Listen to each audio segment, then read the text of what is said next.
Assalamualaikum warahmatullahi wabarakatuh. Perkenalkan, nama saya Suli Sukmawati dari kelas 6 SIA. Baiklah, di sini saya akan menjelaskan tentang pandangan Islam terhadap filsafat.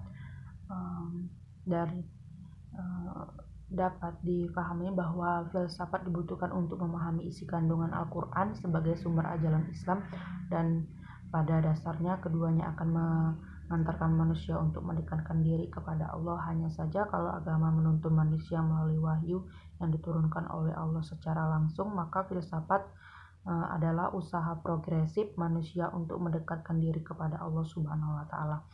Filsafat agama adalah filsafat yang membuat agama menjadi objek pemikirannya, berbeda dengan ilmu-ilmu deskriptif. Filsafat agama mendekatkan agama secara menyeluruh. Filsafat agama mengembangkan logika, teori pengetahuan, metafisika agama. Metafisika agama dapat dijalankan oleh orang-orang beragama sendiri yang ingin memahami dengan lebih mendalam arti, makna, dan segi-segi hakikat agama-agama. Masalah-masalah yang dipertanyakan antara lain hubungan antara Allah, dunia, dan manusia, antara akal budi dan wahyu, pengetahuan dan iman, baik dan jahat, a priori atau religius, paham-paham seperti mitos dan lambang-lambang, dan akhirnya cara-cara untuk membuktikan kerasionalan iman kepada Allah, serta masalah teodikal. Ada juga filsafat agama yang reduktif, yang mau mengembalikan agama kepada salah satu keputusan manusia dengan menghilangkan unsur transendensi kritis, mau menunjukkan agama sebagai bentuk penyelewengan dan kemunduran. Dan arti agama mau menunjukkan bahwa agama adalah tipuan belakang. Filsafat Islam merupakan filsafat yang seluruh cendekiawannya adalah Muslim.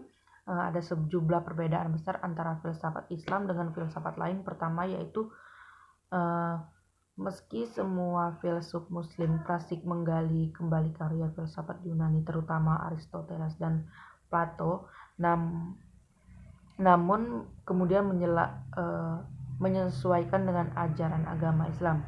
Kedua, Islam adalah agama tauhid, maka bila dalam filsafat lain masih mencari Tuhan, dalam filsafat Islam justru Tuhan telah ditemukan. Para ulama yang menganggap filsafat sebagai ilmu sesat adalah para ulama Arab Saudi dan seluruh ulama di dunia yang beraliran Salafi, Wahabi, Al-Haus, Sunnah wal Jannah. Dalam berbagai buku dan majalah dikatakan bahwa filsafat adalah ilmu sesat yang bertentangan dengan ajaran agama Islam.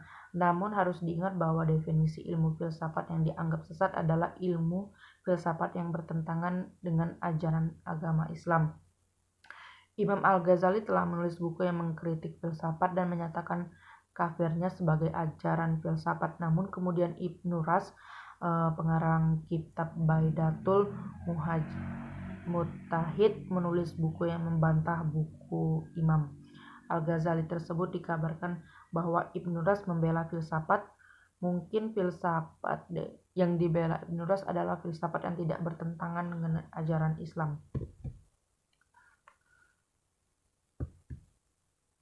Filsafat Islam juga membicarakan masalah-masalah besar filsafat seperti soal wujud, soal esa, dan berbilang yang banyak dari yang maha satu di bawah, teori mengenal kebahagiaan dan keutamaan hubungan manusia dengan Tuhan dan sebaliknya.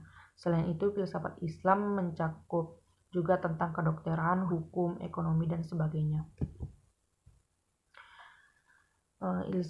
Filsafat Islam mencapai puncak di zaman Al-Farabi dan Ibnu Sina pada abad ke-10, 11, dan 12. Kedua tokoh ini merupakan bintang-bintang paling bercahaya dalam sejarah filsafat Islam. Baiklah, sekian dari hasil diskusi saya. Jika ada yang kurang dan atau salah kata mohon dimaafkan. Wabillahi taufiq wal hidayah. Wassalamualaikum warahmatullahi wabarakatuh.